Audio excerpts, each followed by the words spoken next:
তানভীর, আপনাকে অভিনন্দন শুরুতে আপনার 5 উইকেটের জন্য। তবে আপনার কাছে একটা প্রশ্ন হচ্ছে, আপনার বোলিং অ্যাকশন নিয়ে মাঝখান দিয়ে কথা হচ্ছিল, আপনি ওইটা নিয়ে আসলে কিভাবে কাজ করলেন বা এখন মানে কি ধরনের কাজ করতেছেন?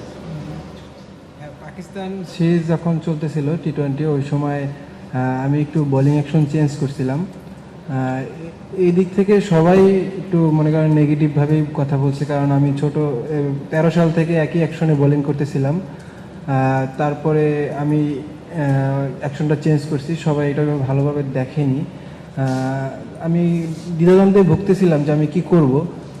তাহিদুদের সাথে অনেকের সাথে কথা বলছি, তাহিদুদের সাথে আমি একটু আলাদাভাবে কথা বলছিলাম। তাহিদুদাই বললো, দেখ তানভীর, যদি আগের যে অ্যাকশন ওইটাই তুমি ফিরে আসো, ওইটা থেকেই তুমি কামব্যাক করতে পারো। ওই অ্যাকশনের ওই বোলিং থেকে তুমি ওই তানভীর হয়েছো, ওই বোলিং থেকে তুমি ওই বোলিংটাই করো, ওই বোলিংটা করলে তোমার ইনশাল্লাহ সাকসেস হবে। আমি ওর কথার একটা ভিত্তিতে আমি আবার আগের অ্যাকশনে ফিরে এসেছি।